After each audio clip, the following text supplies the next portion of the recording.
Hello everybody, आज का हमारा टॉपिक है मास एनर्जी इक्विवेलेंस। और आज हम आइंस्टीन की जो इक्वेशन है, फेमस इक्वेशन E = mc², इसे हम डेरिव करने वाले हैं, इसका हम प्रूफ करने वाले हैं। आप ये देखिए कि मास को आप एनर्जी में और एनर्जी को मास में कन्वर्ट कर सकते हैं। अगर आपके पास में एक मास है m, तो इसके इक्विवेलेंट एनर्जी कितनी होगी? E = mc², वेयर c क्या है? स्पीड ऑफ लाइट, और speed of light in vacuum कितनी होती है? वैक्यूम में जो स्पीड ऑफ लाइट होती है बहुत ज़्यादा हाई होती है, 3 × 10⁸ मीटर पर सेकंड। अगर हम देखें तो 3 लाख किलोमीटर पर सेकंड, एक सेकंड में 3 लाख किलोमीटर दूर तक चली जाती है लाइट। तो ये काफ़ी बड़ी डिजिट है। अगर हम यहाँ पे इसका स्क्वायर करके मास में मल्टीप्लाई कर दें तो बहुत बड़ी एनर्जी आती है। यानी कि किसी भी मास को आप काफ़ी ज़्यादा एनर्जी में कन्वर्ट कर सकते हो। और इसके आपके एग्जाम्पल्स आपने देखे होंगे, जैसे कि सन से लाइट हमारी अर्थ पे आ रही है और एनर्जी आ रही है। वो जो सन के अंदर एनर्जी प्रोड्यूस हो रही है वो किस वजह से प्रोड्यूस हो रही है? Due to E = mc², mass energy equivalence. Mass को एनर्जी में कन्वर्ट कर रहा है सन का मास लगातार कम होता चला जा रहा है। उसके अंदर न्यूक्लियर फ्यूज़न हो रहा है, हाइड्रोजन के मॉलिक्यूल्स मिलके, एटम्स मिलके, और क्या बना रहे हैं? हीलियम के एटम्स बना रहे हैं। न्यूक्लियर फ्यूज़न हो रहा है, मास उसका कम होता जा रहा है, जिसकी वजह से वो मास सारा एनर्जी में कन्वर्ट हो रहा है अकॉर्डिंग टू E = mc²। तो न्यूक्लियर फ्यूज़न में बहुत ज़्यादा एनर्जी निकलती है मास एनर्जी इक्विवेलेंस के अकॉर्डिंग। और न्यूक्लियर फ्यूज़न का यूज़ न्यूक्लियर रिएक्टर में या हाइड्रोजन बॉम्ब बनाने में भी किया जा सकता है। इसके अलग आप देखिए न्यूक्लियर फ्यूज़न जो होता है, 92 यूरेनियम 235, यूरेनियम 235, उसका जब आप न्यूक्लियर फ्यूज़न करते हैं, उसके ऊपर आप न्यूट्रॉन की बॉम्बार्डमेंट करते हैं, तब भी क्या होता है? बहुत ज़्यादा एनर्जी निकलती है।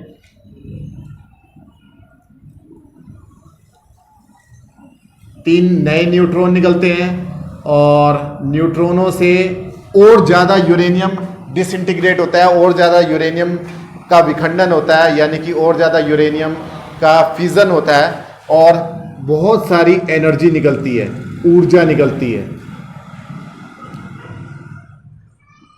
तो इस तरीके से देखिए कि यहाँ जो फाइनल जो प्रोडक्ट बन के आते हैं उनका मास, यहाँ जो रिएक्टेंट्स हैं उसके मास से थोड़ा सा कम होता है, और उस मास का जो डिफरेंस होता है वही किस में बदल जाता है? एनर्जी में बदल जाता है। तो यहाँ पे मास एनर्जी रिलेशनशिप प्रूव हो जाती है। तो अब हम मास एनर्जी रिलेशनशिप की डेरिवेशन करते हैं। लेट आपके पास में एक मास है, उसके ऊपर आप फोर्स अप्लाई कर रहे हो। फोर्स अप्लाई करने की वजह से उसमें डिस्प्लेसमेंट हो रहा है dx। तो वर्क डन किस चीज़ के इक्वल होगा? Work done will be equal to change in kinetic energy. तो change in kinetic energy, small change है तो k for kinetic energy, small change is equal to क्या आ जाएगा? वर्क डन के इक्वल आ जाएगा। और वर्क डन आपको पता है क्या होता है? Force into displacement, F × dx। अब फोर्स क्या होता है? Rate of change of linear momentum, वही क्या होता है? आपका फोर्स होता है। तो rate of change of linear momentum मतलब d/dt टाइम की रेस्पेक्ट में डिफरेंशिएशन होगा लीनियर मोमेंटम का, और लीनियर मोमेंटम होता है मास इंटू वेलोसिटी इंटू आ गया आपका dx। जब आप इसका डिफरेंशिएशन करेंगे तो डिफरेंशिएशन के रूल से, मल्टीप्लाई वाले रूल से, आप पहले m का करेंगे, v को छोड़ देंगे, फिर v का करेंगे, m को छोड़ देंगे। तो ये आपके पास में आ जाएगा dm/dt into v plus m dv/dt, और इंटू ये dx जो है वो बाहर ब्रैकेट में है। इस dx को आप अंदर मल्टीप्लाई में जब लेंगे तो आपके पास में क्या आ जाएगा? dm इंटू v, और ये dx/dt एक साथ लिख लेंगे हम, प्लस m dv, और ये dx/dt एक साथ लिख लेंगे। dx/dt क्या होता है? Change in position upon time taken, that means ये वेलोसिटी होती है, ये v आ जाएगा। v की मल्टीप्लाई v में करेंगे तो ये हो जाएगा v², यहाँ से आया आपका dm प्लस dx/dt, यहाँ से वेलोसिटी v, ये m, तो ये हो जाएगा mv dv। तो ये आ जाएगा change in kinetic energy, change in kinetic energy dk। This is equation number 1। अब आपके पास में एक दूसरी रिलेशन है, अगर आपने इसके ऊपर काफ़ी ज़्यादा फोर्स अप्लाई किया है और इसके बहुत हाई स्पीड दे दी है और इतनी ज़्यादा स्पीड हो गई है कि ये मास जो है वो वेराई हो रहा है। आपको पता है कि अगर कोई मास ज़्यादा स्पीड में मोशन करता है तो according to Einstein relativity theory उसके मास में चेंज आ जाता है। तो यानी कि यहाँ पर अगर इस मास में चेंज आ रहा है तो मास में जो चेंज आता है वो आता है according to the relation m is equal to m not upon under root 1 minus v square upon c square.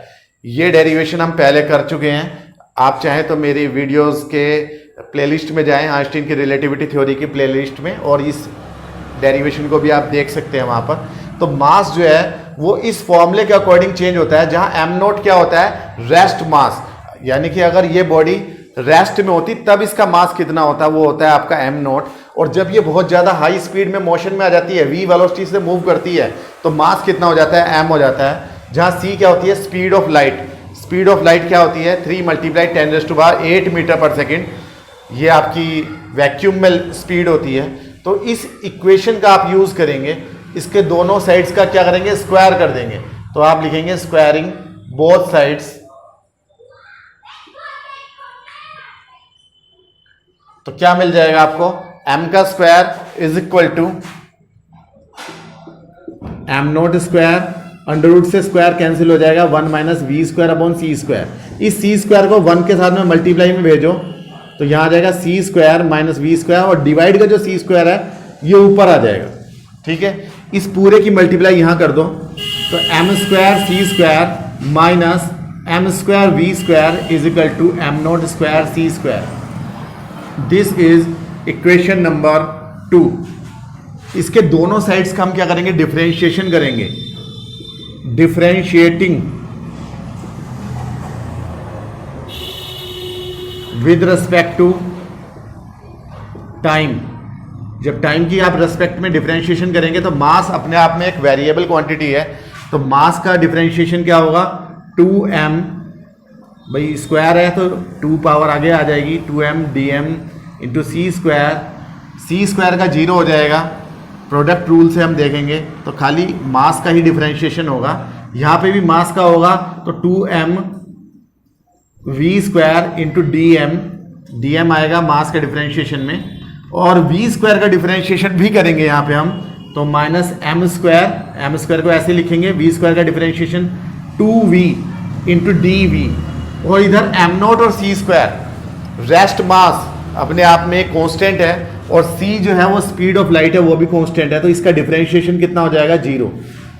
अब आप यहाँ से 2m कॉमन ले सकते हैं, 2m कॉमन ले लिया पूरी इक्वेशन में से, यहाँ से बचेगा आपके पास में c square dm minus v square dm, और यहाँ से बचेगा mv dv is equal to 0। 2m को इधर डिवाइड में भेजेंगे तो आपके पास में आ जाएगा c square d m is equal to v square d m plus m v d v. This is equation number 3। तो आप इक्वेशन नंबर 1 और इक्वेशन नंबर 3 को आप कंपेयर करेंगे तो आपको दिखाई दे रहा है कि राइट हैंड साइड दोनों इक्वेशंस की सेम है, तो लेफ्ट हैंड साइड भी सेम रखनी पड़ेगी। तो that means comparing equation number 1 and 3 आपको क्या मिल जाएगा,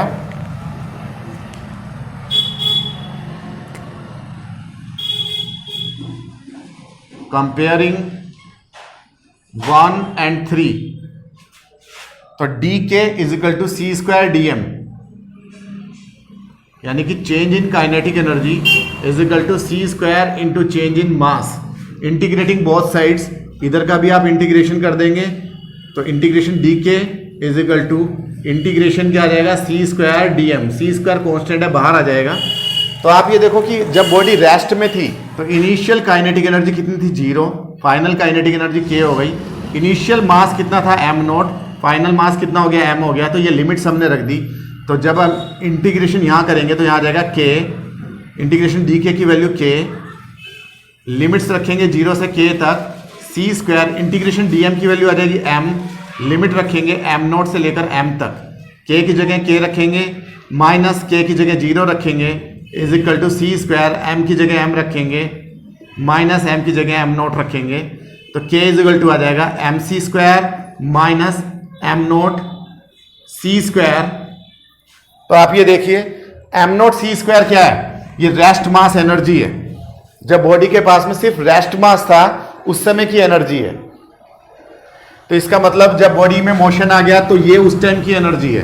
तो इससे हमें पता चलता है कि E इज इक्वल टू क्या होता है, mc² होता है। यानी कि final energy minus initial energy is equal to आ जाएगा चेंज इन काइनेटिक एनर्जी, या काइनेटिक एनर्जी कितनी इंक्रीज होगी, फाइनल एनर्जी में से initial energy, initial rest mass energy minus हमने कर दिया है। तो इसका मतलब E is equal to mc² हमने प्रूव कर दिया है, यहाँ डेरिवेशन कर दी है। उम्मीद है आपको समझ में आया होगा। मिलते हैं अपना नेक्स्ट वीडियो में, तब तक के लिए थैंक यू।